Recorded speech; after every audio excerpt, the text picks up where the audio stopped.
Literally ding long. Are you kidding me? Are you kidding me right now? This card is literally ding long. The amount of effort Konami put in towards making this card is literally copy and paste ding long. Control F, find and replace words Yang Zing with words World Chalice. And yeah, that's literally the card. Alright, hey guys, hope you had a good Christmas. Today we're going to be talking about some cool cards in Dark Neostorm that have been revealed in the past couple of days. Obviously the stuff that has something to do with Guardragons, since that is the deck I'm interested in making. But obviously, this literally ding long card right here is generic and a can. It has a lot of applications, so we're going to be going a bit out of the scope when talking about this card. The other two cards I'm probably going to be talking about in this video are the two new Guardragons that's been announced. Dark Neostorm, for those of you who don't know, is the set after Savage Strike. So since we're getting Savage Strike next month in the TCG, this is probably going to be like the April set for us. Which is right before National Season, meaning there's a very low chance that these cards will be hit throughout National Season. And they're going to be at the, top of Power Creep, because it's going to be one of the most recent sets at that time. So yeah, this stuff is going to be pretty relevant. But yeah, holy shit. Seihai no Miko Ibu. So Ib, the World Chalice Miko. It's a very happy looking card, really. It seems like Ib finally got purified. She's been through a lot of shit. The whole party's been through a lot of shit. We also have a purified version of Amaduk in this set. We also have the corrupted version of Ib and Amaduk in this set as well. So the story looks like it's popping off. It's like getting pretty interesting. But yeah, it's a level 5 Synchro tuner. Very original. Completely generic, 1 tuner plus 1 or more non-tuner monsters. Very original. Water Spellcaster, 1800 attack, 2100 defense. For this card Synchro Summon, you can treat 1 World Chalice normal monster you control as the tuner. It has 2 different effects, both hard once per turn. If this card is Synchro Summon, you can add 1 World Legacy card from your deck to your hand. Very original. If this Synchro Summon card is sent to the graveyard, you can special summon 1 World Chalice monster from your graveyard or deck, except herself. Very original. So yeah, this card literally ding long. There's actually a lot of cool World Legacy cards. They always sneak like a couple of World Legacy cards in, and this card ties it all together. But if you can't be stuffed going back and looking at the list of World Legacy cards, some cool ones worth mentioning would be World Legacy Awakens. It lets you link summon your opponent's turn. So once cool cards with cool on-summon trigger effects come out, stuff like Akashic Magician when it's link summon bounce, when more good link monsters like that come out in the future, this can potentially be a pretty relevant search. World Legacy Landmark. Now this card seems pretty broken to me, because imagine if you have Ib and any level 1 card. Ib is really easy to summon. It's a generic level 5. If you've been following my channel, you know that when Ding Long came out, I made a video with a list of all the easy ways to summon a level 5 Synchro. Stuff like Oviraptor into Miscellaneousaurus into Dracaiolo, stuff like Dark Contract DD, Copernicus, and Lamia. They're all applicable with Ib right here. So yeah, very easy to summon. We have her and any level 1 non-tuner on the field. What we can do is Synchro for any level 6, preferably something that gives you a plus like Stardust Charge Warrior or something. Since Ib goes to the graveyard, it can spit out a World Chalice from the deck. So something like World Legacy World Chalice, which is just a level 6, that's all we need to know about it at this point.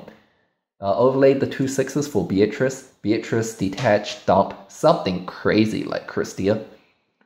Set Landmark Pass. In their draw phase, you can Beatrice dump another crazy card, something like Spell Canceller, flip Landmark and Reborn both. Like, that's just some GG level shit right there.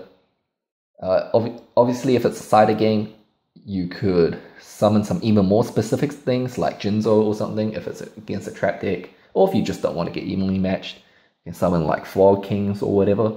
Of this, you just get 2 insane Floodgate monsters. Yeah, it's pretty bullshit. if you ask me. Rogue Legacy Succession, very good extender. You're literally searching a Monster Reborn here. World Legacy Survivor. This seems pretty good in graveyard-based decks. So, you know, like Dark Warrior or Pure World Legacy, because you're pretty much milling 4. You're like going 1 for 1 and then milling 4. You hit like stuff like Malicious or whatever, and then you just go off. World Legacy's Memory and World Legacy's Secret. Now, World Legacy Secret has always been a very good card going first. It's just that the deck it's used in, which is Mech Knights, are completely horrible at going first. But Ib kind of single-handedly made that deck a viable going first deck. So what you do is, you know, you use any easy way to get out Ib. We've already talked about that. Ib searches World Legacy's Memory, activate Memory, summon Indigo, or if you have other extenders, you can, you know, summon Blue, search Indigo, and then, you know. But the point is you want to get Indigo to the graveyard. Ib plus Indigo make Morningstar. Morningstar, discard 1, search Secret, set Secret. So yeah, now you have, you know, you Secret Reborn Indigo, and then you can negate a monster effect. And then Indigo can move, and then you can negate another monster effect. Like that's not a bad turn 1 play.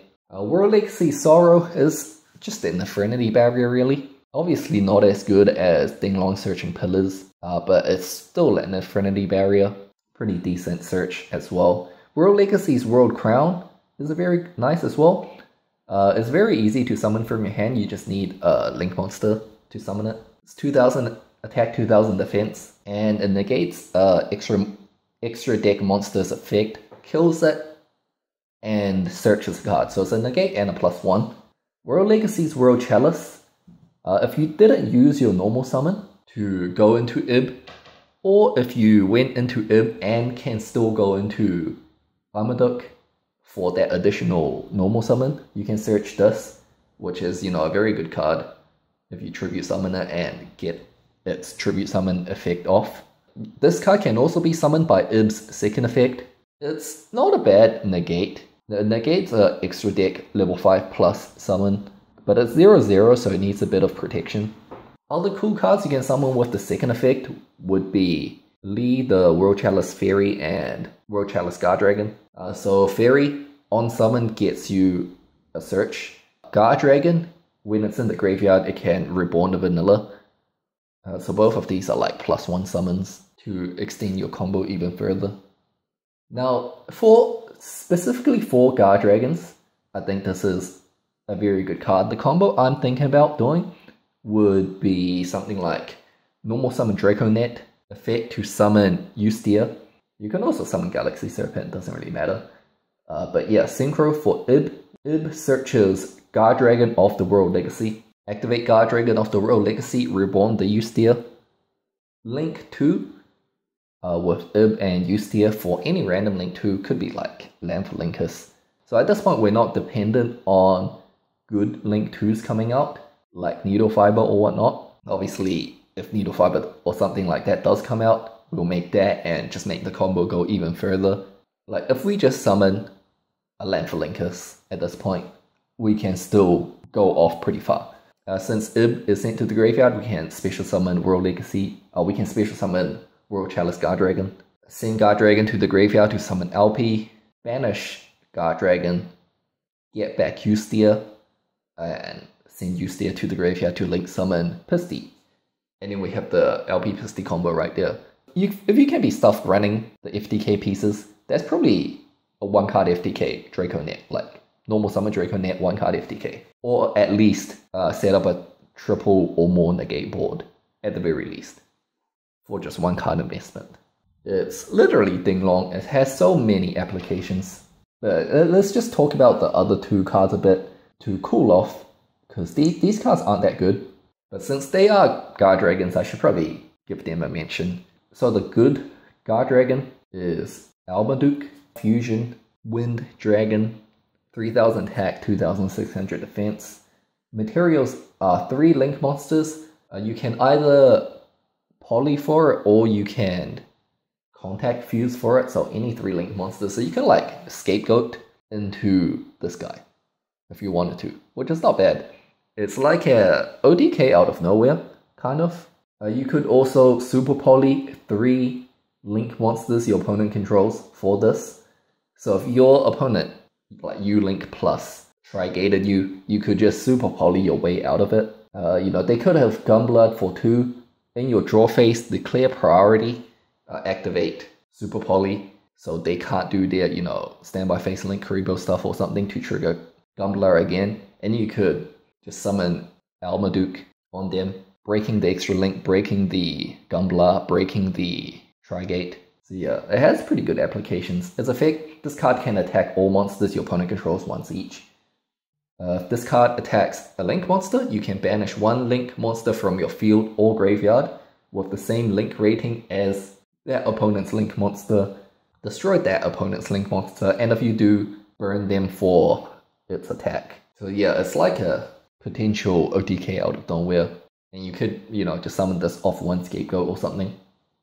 I think there's like quite a few link monsters that say this monster cannot be used as a link material these days. This would be a nice use for it, I guess. But yeah, it's a nice card. I've always wanted more generic contact fusions. The next card is Mellow Dark. So this is a dark version of Armaduke. It's Wind Dragon level 9, 2600 attack, 3000 defense. So it's mirrored attack and defense of the good one. Monsters your opponent controls loses 500 attack and defense for each dragon you control, and it has 2 different hard once per turn effects. The first one is you can banish 2 normal monsters from your hand and or graveyard, special summon this card from your hand. And the second one is if this card on the field is destroyed by battle or card effect, you can add 1 level 9 monster from your graveyard to your hand with a different original type and attribute than this card's. So this is like, this continues the trend of Konami screwing over wind monsters. Wind monsters always get the worst stuff. By the looks of things, they're gonna release a level 9 of every attribute who has a second effect. It's gonna be like very similar to the True Kings. Now for the True Kings, admittedly, Agna Mazud got the worst deal on its on destruction effect, but the Wind 1 Mariamne still got shafted by Konami since it was the last one that came out. Here, Wind is the first one that came out, but it's gonna have the worst second effect. We also have the Crawler level 9 in the set, whose second effect is just way better. But yeah, I don't know, we should probably talk about this card. This card is pretty bad. It's like a Heretic Dragon of Successsion. You banish monsters, you banish vanillas to summon it. It doesn't really do much apart from make True King of all calamities, I guess. Making your opponents lose attack and defense, I guess that's kind of nice. Or protect your weaker monsters. You know, if you can drop a Pancratops to like 100 attack, that's pretty good. But yeah, no, these effects are pretty bad. The only good thing about it is that it's a level 9. There's not many level 9s in the game. So if you want to make True King of all calamities, you take what you get. But yeah, that's the 3 cards I wanted to talk about. There's no more space in Dark Neostorms for more Guardragon monsters. Even though the whole set's not spoiled, you can like tell from the ordering of the list. There's still chance for Guardragon spells and traps. Those spots are still open. And since we have Ib now, we should also keep an eye out on World Legacy spell and traps that might come out, which is still a possibility in Dark Neostorms.